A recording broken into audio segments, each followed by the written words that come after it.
پہلی حدیث جو مستدرک الحاکم میں ہے اور شیخ البانی رحمت اللہ علیہ نے اس کو آتھینٹک کہا کہ اللہ کے نبی صلی اللہ علیہ وسلم نے ارشاد فرمایا اغتنم خمسن قبل خمسن، کہ تم 5 چیزوں کو 5 چیزوں سے پہلے غنیمت جانو۔ حافظ امام حکمی رحمت اللہ علیہ اس دور کے عقیدے کے مرجع ہیں، عقیدے میں ان کو سلف کا نمونہ کہا گیا۔ وہ اس کی تفسیر میں کہتے ہیں، اس حدیث کی شرح میں کہتے ہیں کہ جو کوئی آدمی یہ 5 ٹائم پر اسلام کے لیے کچھ نہ کر سکا، اپنے لیے کچھ نہ کر سکا، اپنی آخرت کے لیے کچھ نہ کر سکا، جب یہ 5 اس سے سنہری اوقات گزر جائیں گے، اس کے بعد کے جو 5 اوقات میں ہیں وہ پھر دوبارہ اسلام کے لیے کچھ کرے گا، اس کی امید کم ہے۔ یعنی مطلب یہ ہے کہ 5 ایسے وقت ہیں جب آدمی کی طاقت، توانائی زبردست ہوتی ہے۔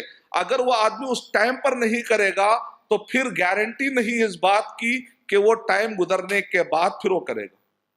کیسے وہ 5 وہ کیا چیزیں ہیں 5؟ حیاتک قبل موتک، اللہ کے نبی صلی اللہ علیہ وسلم نے ارشاد فرمایا کہ 5 چیزوں کو تم 5 چیزوں سے پہلے غنیمت جانو، اپنی زندگی کو تم غنیمت جانو موت سے پہلے۔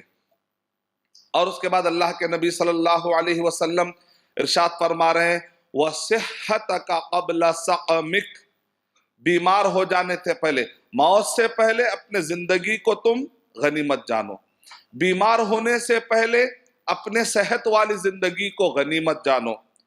اور آگے اللہ کے نبی صلی اللہ علیہ وسلم ارشاد فرما رہے ہیں وَفَرَاغَكَ قَبْلَ شُغْلِكَ، اور اپنے جو خالی اوقات ہے اس کو غنیمت جانو اس سے پہلے کہ تم کہیں مشغول نہ ہو جاؤ۔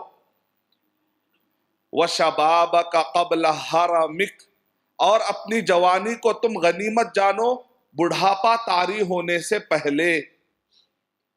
اور اس کے بعد اللہ کے نبی صلی اللہ علیہ وسلم ارشاد فرما رہے ہیں کہ وَغِنَاكَ قَبْلَ فَقْرِكَ، یعنی اپنے تونگری کے حالات کو، پیسے والے حالات کو تم غنیمت جانو اس سے پہلے کہ فقر و فاقہ آ جائے۔ کبھی ہوتا ہے کہ آدمی کے پاس اچھا مال ہوتا ہے، کبھی ایسا ہوتا ہے کہ آدمی کے حالات بڑے ٹائٹ ہو جاتے ہیں، تو اس سے پہلے کہ مالی اعتبار سے حالات ٹائٹ ہو جائیں، کھلے جو مالی حالات ہوتے ہیں تم اس کے اندر غنیمت جانو۔ For authentic Islamic information, please log on to www.askislampedia.com.